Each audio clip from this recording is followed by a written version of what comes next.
Yes, this is Raymond Aaron again, for gosh sakes. Every single time you hear my podcast episode, it's always me as the interviewer, but there's always a different guest. And I have with me Cheryl Fraser, who is an amazing lady, and her book is called Buddha's Bedroom, and that's, of course, the title of this episode too. And there's one thing she does that is like super insane crazy. Every time I give a workshop, I talk like for 8 hours a day, for 5 days, 8 hours a day for 3 days. She gives a 4-month workshop in total silence. It's like, no, sign up for my workshop. It's 4 months long. I won't teach you anything. In fact, nobody can say anything. I can't even believe it. And so this episode is going to be about the amazing life of Cheryl Fraser and what she has to offer you in relationship. Either you're in relationship and it's not as good as you want, or you're not in relationship and she can prepare you for one. So tell me, you're like the couples thing in the universe, but I always like to go back to the childhood. Is there something that happened in your childhood that set you up for this? Oh, absolutely. Oh my gosh. Absolutely. Okay. It was Sean Cassidy. Sean Cassidy, TV's sexiest Hardy boy and do-ron-ron pop singer. I was so desperately in love with him that I would break out in hives when the television show came on, according to my father. And I had a belief, Raymond, and let's have some compassion for 10-year-old Cheryl, that, or maybe I was 13, that Sean would come to my little tiny town on Vancouver Island and sweep me off my feet and take me to Beverly Hills, where I would live happily ever after. Spoiler alert, it didn't happen. That was my first shattering heartbreak, and it got me thinking about, what is this love thing? What is our innate longing to have this mythical soulmate? I like to say, kill the soulmate and save your relationship, because the soulmate Kill the soulmate. Yes, I know it's a bit dramatic. Save the relationship. It's the exact opposite. I know, but hey, my dear friend, Yes, who I respect so deeply. I'm here to learn. Are we on marriage number 1, 2, 3 now? 3. So, I mean, That's just the official marriage. the official marriage, and same. I've had one official divorce and several beautiful, longer term, committed monogamous relationships. Right. If the soulmate myth was true, the way we felt about some of those previous partners would have hypothetically lasted, or lasted strongly enough we would have chosen to work through the inevitable difficulties. So when I say a bit of shock value, kill the soulmate and save your relationship, we need to realize there is something of a subconscious template that is playing out with this. Now, to the Buddhist side, it's called Buddha's Bedroom for a reason. That's not just a quippy title. I'm a very serious practitioner of Buddhism, hence the 4 months in the woods by myself, meditating and not speaking, zero contact with the outside world. But I'm also a love and sex expert. How the heck do you bring those together? Well, the idea, and this is, I draw it from the Buddha, but many secular and other wisdom traditions teach something in a similar way, which is that the true source of happiness has to be in our own mind. So when something happens, a crisis, a disaster, someone we love is killed in a car accident, or when something small happened on the way here, I'm joining you here in a beautiful place. We've been at an amazing conference together, learning and growing together. My first flight was delayed and I was about 18 hours late getting here. Now, I could be miserable about that, yeah? Yeah. Or I could choose to say, that happened. I can't change it. Am I going to be miserable for 18 hours, or am I going to be content for 18 hours? So there's the idea of happiness is in our own mind. And let me take this to the relationship realm. Now, I'm lucky people can't actually throw tomatoes at me based on what I'm about to say. Keep your rotten fruit and vegetables to yourself. But the key to having a happy relationship doesn't depend on your partner. No. Yeah, I know. No. Hold on. Okay. No, It's kicking me off the pod now. It's done. I'm over. I've got a quote from my dear, dear friend, Dr. John Gray. Ah, yes. Because Yes. I asked him a question. I said, I know I'm supposed to be evolved, but sometimes when my wife comes in and I haven't seen her for a whole day, I brighten up. I'm so happy. Yes. I look at her and say, how did you get so beautiful in one day? I can't believe how pretty she is, or conversely, she can say one thing and I'll be so mad at her. Okay, the first part I haven't even wants. told you the quote yet. Oh, okay. I'm going to tell you a quote from Dr. John Gray, Okay. and then I want you to respond to it. So I said, so I don't get it. I'm supposed to be evolved, but my wife it looks like she does things to me that affect how I feel. And he said, it's her job to make herself happy. It's your job to make her happier.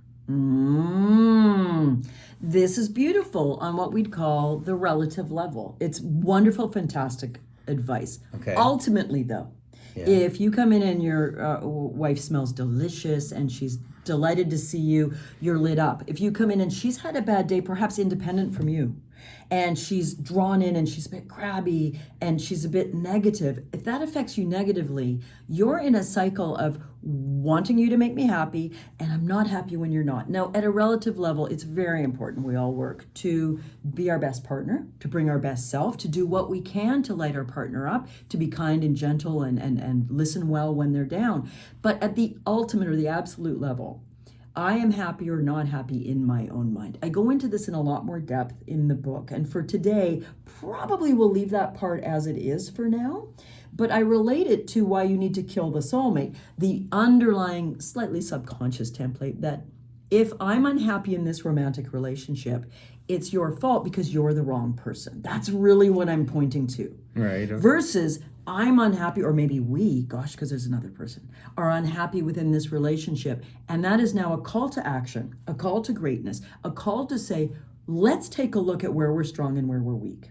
And a model I teach, I call it the 3 keys to passion, or the 3 keys to great relationship. And this is based on great couples research and communication research, sexuality research. Someone said recently, all models are flawed, but some of them are useful. So Yes. The way I like to teach couples is it's a passion triangle. And there are 3 sides we can then quickly rate ourselves on. Everybody listening, you can rate yourself in your head as you hear Raymond and I share today. So the first side I call intimacy. Caveat. I'm not using intimacy in the way sometimes people do, which is as a euphemism for sexuality. That's a great way to use the word. We were intimate last night. When I talk about intimacy with the couples in my program, etc., I define it as sort of psychological, relational communication intimacy. Everything from how well do you handle conflict? Do you have ugly fighting styles that lead to flooding and disconnect? When or if you disconnect, are you skillful at repairing and coming back together? Do you, as I like to say, love, do you apologize like a mofo? Like, are you a tremendous apologizer where you own the behavior, you express your regret, and you vow to do better, and so much more. And it's also the lovely stuff. Okay, so do I rate myself? Oh, well, you hear the rest of it in a moment. It's also the talking about your day, talking about the minutia. It's always, everybody go back and listen to a solo episode Raymond did a while ago. I'm sure they can tag it in the show notes, where you talked about how to cherish your wife. And you talked about some mornings you go get her favorite Starbucks and you make her simple favorite meal and you bring in a tray. All of these things are what I'm calling this intimate side: communication, connection, edification. So rate yourself, let's say from excellent to medium to okay to poor. I'm a mathematician. I need numbers. Oh, use numbers. 0 to 10. 0 to 10. 10 Okay. being freaking amazing, best husband ever. I my got goodness. it. I know what they mean. Okay. I'm going to say we're 10 almost all the time, but then every so often she says something. It drives me nuts, and so I drop to a 2. But on the average, it's at least 9. Your mind drives yourself nuts. She just says something. It's just data. But anyway, we'll leave that for By now. the way, what am I doing? We're both in Hawaii. That's We why are. I'm wearing a lei. And we're both at a conference. That's why I'm wearing a Right. name tag. But I don't think I need the name tag anymore. Shall we create a scandal and say we got laid together today? Uh-oh. Oh, boom! That was like a dad joke, even though I'm not a dad. Okay, I've heard one side of the triangle. Yes, the second side I call thrill. And that is the easiest way to think about this, everybody, is do you remember what it was like falling in love with your current partner? And everybody says yes. And I've asked this of tens of thousands of couples, and I say, what do you miss about falling in love? What do you miss about falling in love? Like, what are some of the really lovely things that came so easily that maybe you miss a little No, it's the other way bit? around. No, I Ooh. experience it all the time. Like when we crawl into bed, Yeah. we'll both reach to touch each other's feet. Yes, I do that too. As soon as we touch feet, it's like I'm falling in love again. Aw. There's not an explosion. It's a gentleness, but it's big, and I look forward to it. That's a delight. It's Yeah. funny. I'm a big foot toucher as well. So what most people who aren't as enlightened as our dear Raymond here say, that they might miss are things like the anticipation of really wanting to see each other, how much effort you made to plan dates or excitement and do special things for each other, the sexual attraction, particularly before you might have chosen to become sexually intimate together, that waiting and that buildup. And people say over and over, I felt like I was the most important person in my partner's world. I suspect you still feel that way a fair bit, but I would say you and Karen are unusual. She admires me in the work that I do in the world. Yes. As if she's like my biggest fan.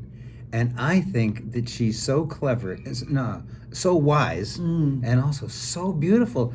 I can't believe how beautiful she is. If I haven't seen her in even 10 minutes and she walks through the door, I say, oh my gosh, you got so pretty in 10 minutes. What happened? And I mean it. I'm not just faking it. Right. You're not just, I mean, husband 101, tell her she's pretty. Right. Yeah. So this is rare, and I'm delighted. 0 to 10, how would you rate yourself on Thrill these days?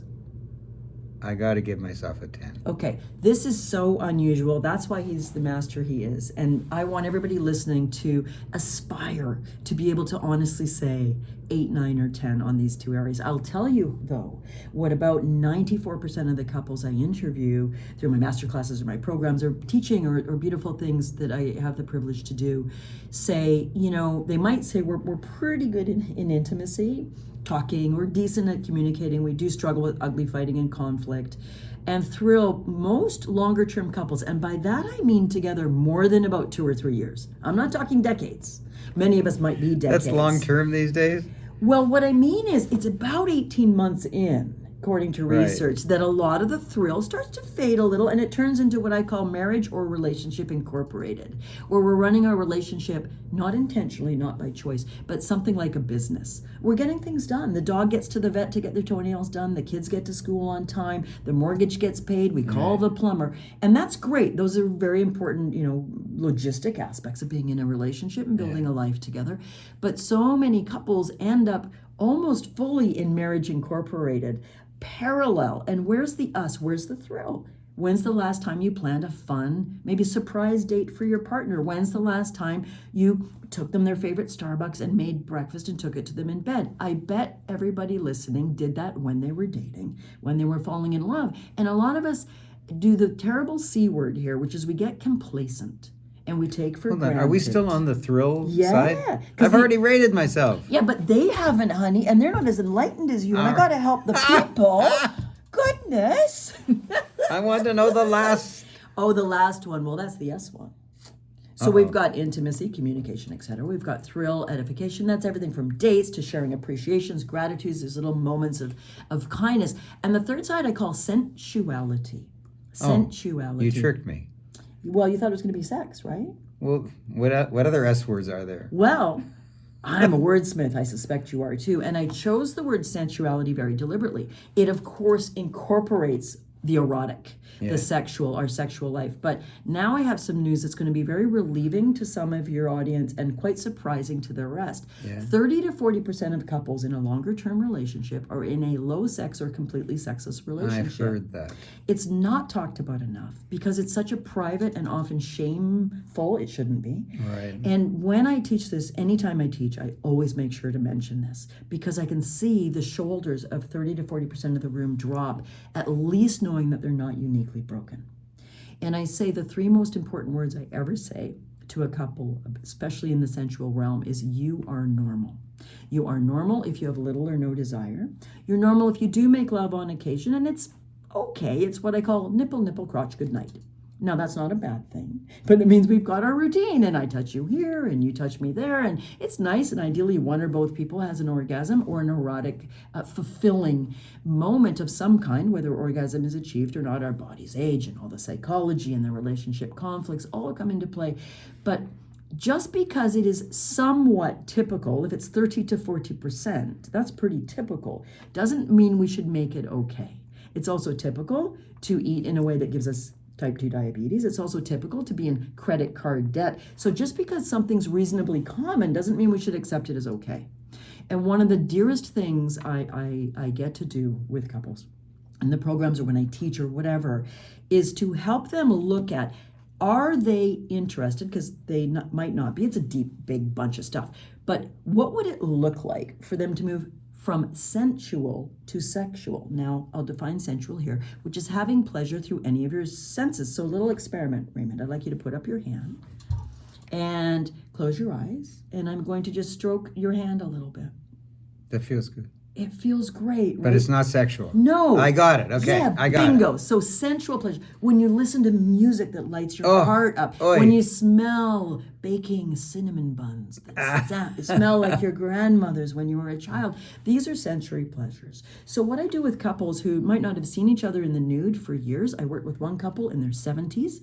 They had not seen each other naked in over 40 years. They told me they changed in the walk-in closet separately from each other. They'd not been sexual for over 40 years. They say this on a video on my website. They want to share it to help other couples. They took my program and they moved from 0 to being sensual to being sexual and scheduling a sensual or sexual encounter once every 6 days. Because I'm not necessarily going to guide a certain couple to maybe having full intercourse. Their bodies may not do that anymore.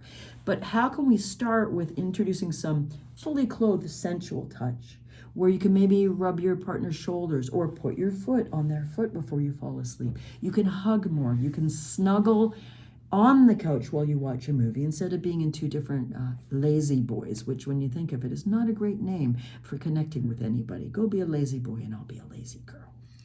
And then, of course, one of my dearest friends owns Lazy Boy Furniture. Great stuff. We love it. Supporter of the podcast. Okay. I have one too, but I have one that's a dual love seat with the two chairs together without anything in between, so you can still snuggle. Yeah.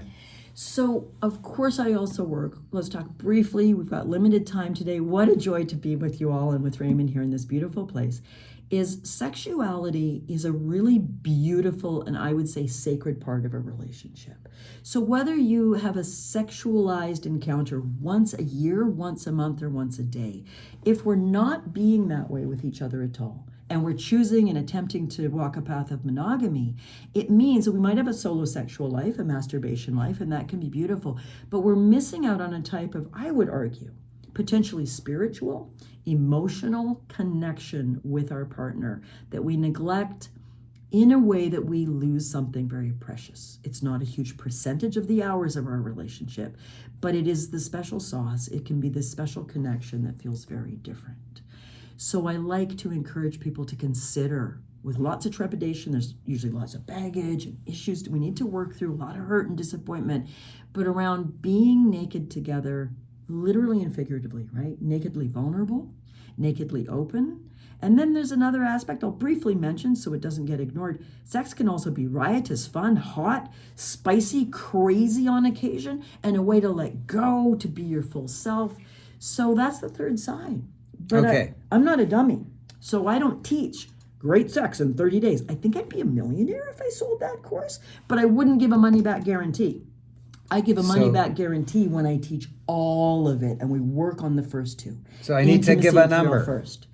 Oh, I'm excited to hear this. So 0 to 10, and It's not a frequency game. It's the quality of your sensual sexual life that you're rating. Nevertheless, I will answer it my way. I'm excited. So I met her in my 60s, and I'm now in my 80s. And I heard a very wise man, he was asked, what is aging? And he said, parts fall off. Well, none of my parts have literally fallen off, but some of them don't work as well as they used to. Sure. And so the frequency has gone down a bit, but the quality is gigantic. And I will never, ever have an affair on Karen, not just because it's unethical, Right. not just because it's a vow to God, but because I'll never find a sexual partner as good as her. She is amazing. She's just incredible. And so even though the frequency's down because some of my parts don't work as well in my 80s as in the 60s, yeah, I'll give her a 10. That's fantastic. Yeah. So I'm 9, 10, 10. 29. This man Out of doesn't 20. need me. But the rest of you might benefit from a little. I need to keep working on it. I'd say I'm around an 8, and these days a 7 or a 6 on sensuality. We've been neglecting it a bit due to injuries and other things and busyness. Poor excuses. Yeah, but things happen. They are reasons, not excuses. And so we have made a vow, my beloved and I, to reinitiate a weekly sensual date and to have a little more fun and every time we do, it's a bit like going to the gym, but way more fun. Afterward, we say, I'm so glad I did that. I'm so glad we did that. Why don't we do this more often? Well, I typically make breakfast for Karen, and here in this exotic hotel, I get up when she's still in bed. I go down in my pajamas, thankfully no one notices, and I get her a coffee and a croissant or something to eat.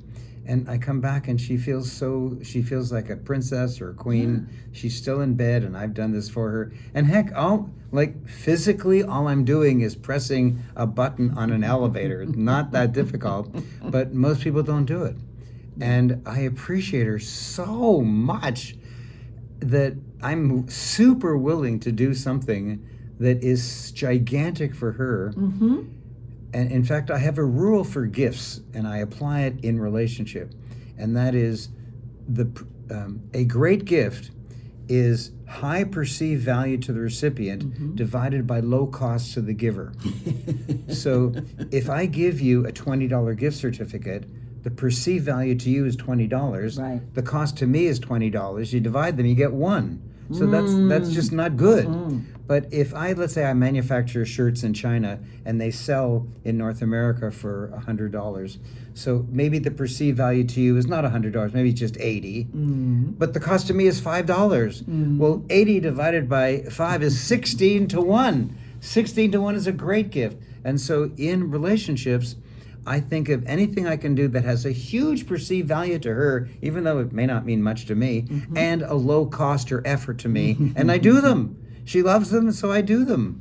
If we're at home together and it's dinner time and she says, you know what, I'd really love a Starbucks. I said, I'll get it. Now, we live way out in the country, far from any village, but the neighboring village actually has a Starbucks, for our sakes. I said, I'll go there. I'll go. She said, no, you won't. It's snowing outside. I don't care if it's snowing. I'll go. If you want me, I'll go right now. And I mean it, because I'm in an air-conditioned car with good suspension. Like, how can it hurt me? I have another rule in relationship. Nothing is out of the way. Nothing. Oh, that's lovely. Nothing. So I never have to worry. If she says, will you go to Toronto? That's an hour and a half each way in order to do this for me. I said, sure. Nothing's out of the way. I'll play an audible book in my car while I'm driving. I get 3 hours of the book done. Yeah. So I have a rule. Nothing's out of the way. And I do anything that has a higher than 1-to-1 ratio of a gift. Those are my rules. But you know what? We're a little over time, but we can't stop. Tell me about sex. You're a sex counselor. You got to tell me one great thing about sex. Okay, the clitoris is a great thing about sex. She said the word. I did. Because, I'm going to be a little saucy here, but I'd like to tell, in a heterosexual relationship, I'd like to tell beautiful menfolk that in the development of a fetus in the womb, the same tissue that develops in an XY chromosome fetus into a penis develops in an XX chromosome fetus into a clitoris. Imagine all the nerve endings, because this is literally biologically, developmentally accurate. All of the nerve endings in your beloved penis, gentlemen, in something about as small as the tip of your little finger. Wouldn't you want to play with it? And expecting a woman to have an orgasm from intercourse alone, penis thrusting into the vagina, is a bit like expecting a man to have an orgasm if we tap on your balls with a pencil. So, think about that. Just saying. Are we allowed to say these words in public? I kept them pretty clean. I said I'm going to be a little saucy. Saucy, yeah. Saucy.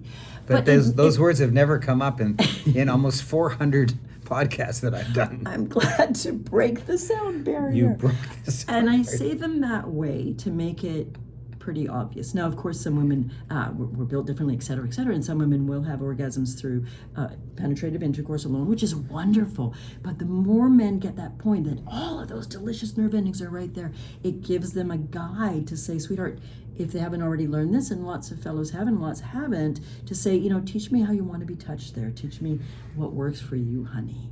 And I'm afraid to ask you any more questions. You're going to say some more vetoed. Well, tennis balls, that's not a vetoed word. It's just a word. You're right. I guess I'm a prude. Raymond, Aaron the prude. I don't think you're a prude at all. Goodness. Okay. And just back to the fact that our sensual life, everything from touching, cuddling, hugging, everything, it matters far more. There's great research to show it helps calm the nervous system. It helps activate the parasympathetic nervous system. It's great for stress. There's research to show that if you have a sensual life, it doesn't have to be very frequent. It actually predicts longevity. It seems to be predictive to some small but significant degree of things like Alzheimer's and ill health. It really is a beautiful way to be healthy and connected, and just to have some fun together. Sex prevents dementia. You heard it here for the first time. Oh boy, I can see it on the front of the Toronto whatever newspaper. Slightly misquoted, needs context. Give our dear subscribers a gift. Oh, what I would love to. Just this year, for the first time, I created a free 5 short videos course on the 3 keys to passion, the intimacy, thrill, and sensuality. Each one comes with a little worksheet. You can do it alone or much better 3 with sides your of the triangle. Exactly. Okay, good. So it's a little mini course. It's like a preview of my 3-month immersion program, and you can get it for free clicking the link below. And if you'd like a little more of me, you can check out my own podcast. But tell us the link anyways. Oh, the link to the course? Go to drcherylfraser.com, and then I think it's / No, don't reboot. make it up. Oh, gosh. Pretty sure that's what it is. Okay. Doctor, that's DR. DR. Cheryl Fraser, FRAZFRASER.com. Yeah, that's the website, and on there you'll be able to click and go to the reboot free course and just put in your email. Boom, you'll get your first lesson delivered. Little video, little worksheet, couple questions to discuss with your sweetheart. Couple days later, part 2, and so on. And you can rate yourself, and you can get some teachings and get started right away on improving the 3 sides to passion. Wow. Mwah! I have a crush on him, but I don't think Karen will mind. We're both very ethical. Okay, 10:40, over and out. Bye. Bye-bye.